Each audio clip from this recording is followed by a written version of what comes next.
Hey everybody, Home/Henry here, and in today's video we are taking a look at some Holiday Cup battles submitted by you, the community, and these battles were submitted by Clapton Caveman, a longtime supporter of the channel, so I definitely appreciate you for submitting these battles. And in today's video we are taking a look at two different teams that have one thing in common: WIGGLYTUFF. WIGGLYTUFF is an incredibly strong pick for the Holiday Cup, but it can be used with different Pokemon around it and in different ways. So with these sets, I did want to explore WIGGLYTUFF as an option in the Holiday Cup and how it can be used. Alright, and we'll hop into the first set.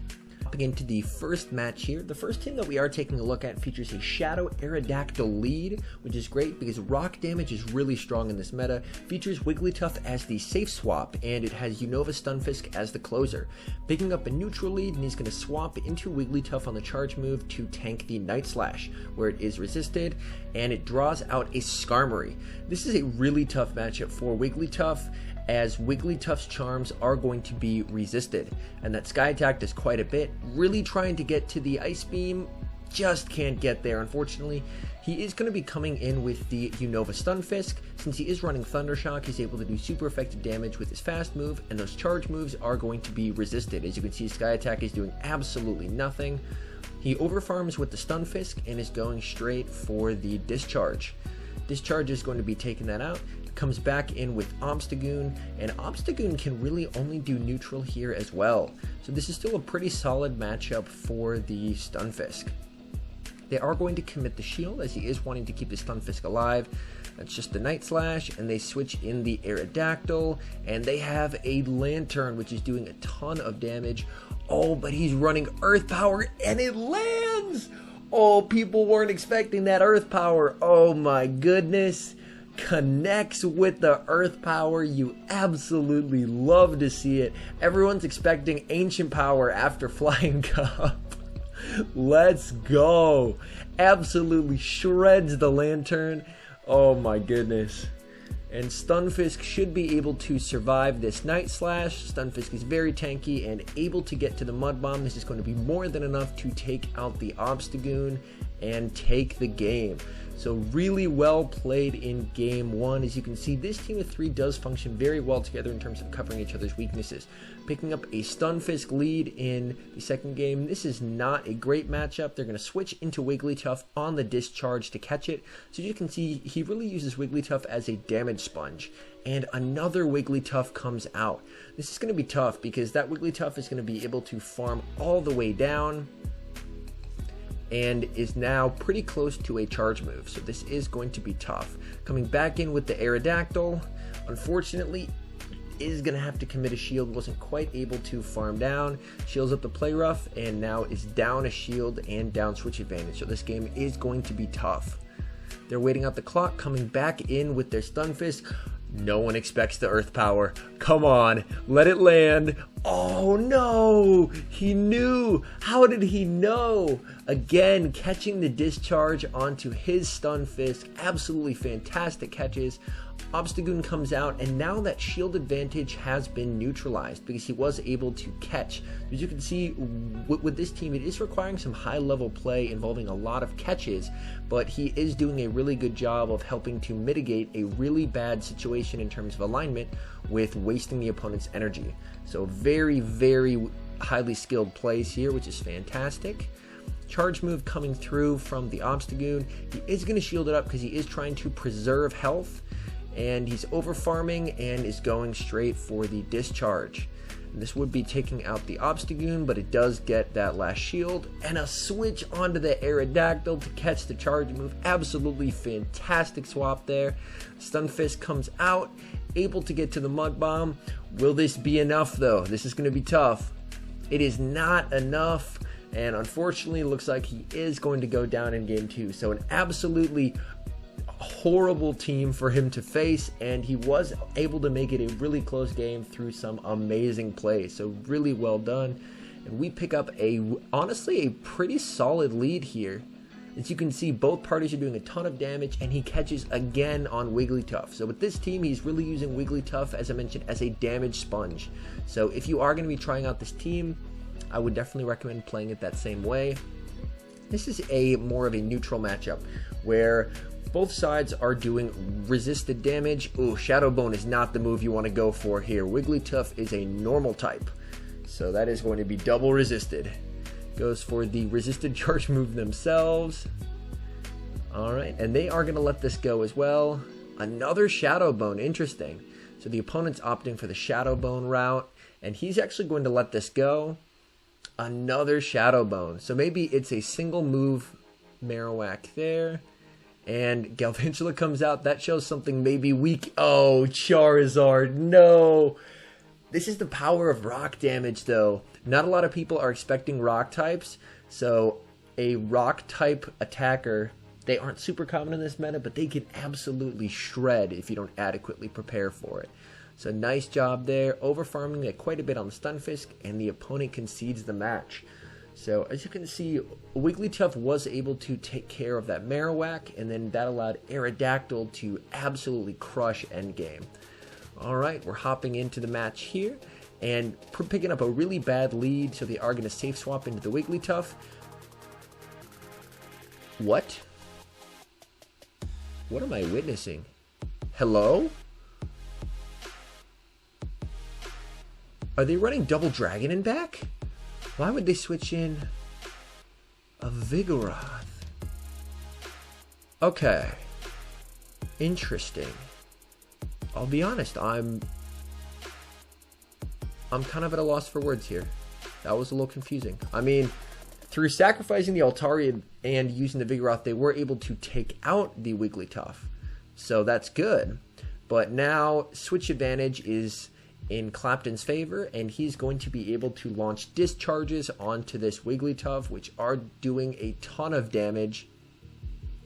Charge move coming through from the Wigglytuff. He is going to commit the shield, and he may even try and Thundershock down here, because it is getting very low.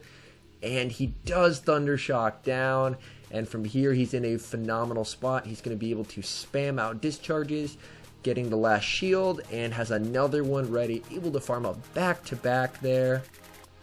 Discharge does so much damage. Swaps into the Aerodactyl to force the opponent to throw. And Body Slam, it does a lot, but not enough since it is resisted, and is able to take the game. My goodness. This team looks like a lot of fun, Clapton. I wish I had a Shadow Aerodactyl to try it out. This seems like an absolute blast. The final match with this team, and not a great lead versus Lantern, as with either fast move Lantern has, it's going to be doing quite a bit of damage to Aerodactyl. He is going for the Earth Power, hoping that they don't know about Earth Power. Unfortunately, they do know, and here he's actually going to swap it into the Stunfisk, and ooh, baits out a Shadow Victory Bell. This is going to be a tough matchup. A Shadow Victory Bell does really well against Unova Stunfisk, and he actually does go for the Discharge here, which is going to be resisted. Unfortunately, that's not going to be doing enough. And he is in a bit of a tough spot, as he doesn't really have a good answer for this Victory Bell. He's going to come in with the Aerodactyl, but it just gets Razor Leaf down. Wigglytuff is able to do some resisted damage and farm it down, and now we'll see if Wigglytuff can close the game. Vigoroth comes in, and Vigoroth is doing neutral damage with those counters, and unfortunately is more than likely just going to be able to outspam this Wigglytuff, as that counter damage is doing so much. And yeah, this is looking like a GG, unfortunately. Able to get the charge move off, which is going to be taking out the Vigoroth, but Lantern stored a charge move, and that is going to be a good game. So again, a very tough team there, but was able to come back and still make it very close. So very well played there to Clapton. As you see, he went 3-2. And the next team that we'll be taking a look at here actually features Wigglytuff in the lead, and it's a double normal strategy. So Wigglytuff in the lead, and he has Zangoose on the safe swap to bait out their fighter, and then there's Obstagoon in the back to close the match. Charge move coming through. It's going to need to commit a shield because of how absurdly glassy Zangoose is, and he is going for the Night Slash bait. No boost. Now he's going to go for the close combat. This would be doing a ton of damage. Oh, that is brutal. Zangoose, you animal. Sableye comes in, able to get to the Night Slash, and Night Slash will be doing some solid neutral damage here. As you can see, oh, and Zangoose is now boosted. Oh, Zangoose, you monster. Zangoose is one that I quite enjoy in Ultra League, so I love seeing it get play in Great League. They switch in a Marowak, and from here, he just has to come in with his Obstagoon, which he does, and the opponent concedes the match as there's nothing really Marowak can do short of a Fire Blast to an Obstagoon. Hopping to the next match, Wigglytuff into Sandslash. This is a really tough matchup, and they are going to safe swap into... are going to be safe swapping into the Zangoose, and they come out with a Wigglytuff of their own. So they're going to go for the Night Slash bait. Unfortunately, the opponent does not shield, and now going for the close combat, which would be applying some heavy neutral pressure. Ooh, that does a lot, but unfortunately cannot quite take out the Wigglytuff. He's going to be waiting his switch clock, coming in with his own Wigglytuff, and is able to farm down and deny them any charge move. Sandslash comes out, and unless it's running Gyro Ball, it's not really going to be able to hit for that hard, although that Ice Punch did a surprising amount. Obstagoon comes out, and they have a Marowak. So Obstagoon should be in a really good spot here, as they were able to bait out the Wigglytuff, and now all he has left is Pokemon that are weak to Marowak in the back. He's going to commit the shield for a Flame Wheel. Really? Okay. That is a move I haven't seen in a long time. Cool to see it being used. Night Slash, and it's boosted, and from here it's curtains. A boosted Obstagoon versus an Ice and Steel type. Oh my goodness, this is going to be rough. He is going to commit the shield, shielding up the Flame Wheel, able to get the Night Slash, and in comes the Sandslash, and these counters are boosted and doing double super effective damage. Oh, even just one hurt to see. They are going to be able to take out the Obstagoon with an Ice Punch. This is going to be close. Can they get to the charge move? Unfortunately, they cannot. So the opponent was able to pull out a very, very close win there. So well played on both sides. Hopping into the next match. And this is tough because the fighter's up front, so he's actually going to want to stay in with the Wigglytuff because neither one of his back Pokemon want to see this Vigoroth whatsoever. Body Slam coming through. It's going to be doing quite a bit of damage, but as you can see, this charm damage is really starting to add up. So he is going to commit the shield, and let's see if he can charm all the way down and have a move ready for whatever's in back. Perfect. He is able to do that. He's down a shield, but he can get that shield back by throwing on whatever comes in. Oh, it's a Marowak. The Marowak can actually no-shield this, which they did. Great play there. Now they're going to come in with the Zangoose. Zangoose is able to do super effective. They have a Gyarados in the back, and they are going for the Night Slash, probably just to see if they can get the boost, and then if not, I would imagine they're going to be switching out. Oh, they actually stay in. They're going for the close combat. Ooh, this will be doing a lot. Oh, gets the shield, and now they switch into Obstagoon to reset the defense debuff. So this is going to be a close game. Aqua Tail coming through. That's really not going to do a lot. Another charge move. This should be another Aqua Tail. My guess is we're going to see the Obstagoon farm up a little bit extra. Oh, they do decide to throw here. Let's see if this will be enough. Ooh, able to counter down. I was afraid of Marowak having a charge move, but let's see what it is. It's just a Bone Club. He can survive that. Gets to the Night Slash. Will this be enough? There's no boost. And it's close to being enough, but able to farm down with the Zangoose. Oh my goodness. Incredibly fun matches. This team hits hard and dies quickly. Aggressively switching into Zangoose, and they're able to bait out a Diggersby. Builds up to 2 Night Slashes to see if we can get a shield. The opponent does commit the shield, now going for the close combat. This will be doing massive super effective damage to the Diggersby. That was brutal. Oh my goodness. And he's going to let this go. Fire Punch is going to be enough, plus 1 Mud Shot to take it out. He's waiting his switch clock. Now he does have a shield advantage. He's going to come back in with Wigglytuff and no shield, because Wigglytuff is really tanky, so it can take hits even from that Earthquake. And he's going to be able to charm down. And that should have hopefully gotten rid of their biggest counter. And now they can come in with Obstagoon. And Frostlass comes out, and ooh, Frostlass is going to have a really tough time against Obstagoon. Spamming out Night Slash, it's going to want to shield this Avalanche, because this Avalanche would do quite a bit of damage, but should, ooh, bit of lag, able to get to the Night Slash. Frostlass is very glassy, so we'll see how much this Night Slash does. It's enough to take it out. Skarmory comes back out, able to get to another Night Slash. No boost yet, so this will be doing just some solid chunk damage. They get the boost, and now they're in a really good spot to close endgame. Shielding up the Sky attack, just needs to get to one more Night Slash, able to do so.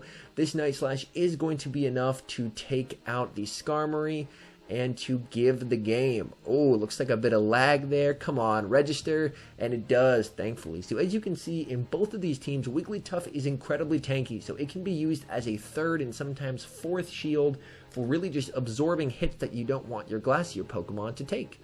Hopping into the last game here. This is a tough matchup, so he's going to safe swap into Zangoose. Building up a bunch of energy, and they're going to swap into an Emolga. Did I see that right? Oh my goodness, that's a spicy pick right there. And Emolga is incredibly spammy and frail as well, so a little like the Flying Zangoose, so to speak. They are able to get a shield. Charge move coming through from the Emolga, and he actually does shield up the Aerial Ace, so he's wanting to see if he can get that second shield or flip switch advantage and put up the Marowak against his Obstagoon. And the Emolga is going to commit the shield. Ooh, this is tough. He has a decision to make. He is going to shield the Aerial Ace, and he's able to farm down. So now he has a bunch of loaded energy. Marowak comes in and throws right away. The Bone Club is going to be enough to take out the Zangoose, but Obstagoon has a good matchup here. Obstagoon is going to be able to spam out these super effective Night Slashes, and as I mentioned earlier, outside of a Fire Blast, or I guess a Flame Wheel, since we've seen that as well, Marowak really, oh, don't Shadow Bone there. A Chandelure comes out. Oh my goodness. And he swaps into the Wigglytuff, and ooh, this could be tough here. If the Chandelure is able to farm down, ooh, this is where things get dangerous. I think switching out there may have cost him the game, unfortunately. Flame Charge is able to take him out. So very, very close game there. I think if he had stayed in and gone for the Night Slash, Chandelure is glassy enough that one Night Slash may have been enough to get it low, where then you could charm down with it. But anyways, those are the two teams. Thank you so much to Clapton Caveman for submitting those and for honestly showcasing some really high level play. I had an absolute blast watching these two teams. So if you are looking to use a Wigglytuff in the Holiday Cup, here are two really, really strong teams that you can use with it. Anyways, thank you guys so much for watching. If you're new and you enjoy this kind of content, definitely feel free to subscribe. It's free and it does really help the channel. We're getting so close to 2,500 subs, which is absolutely crazy. Anyways, thank you guys so much, and I'll see you guys in the next video.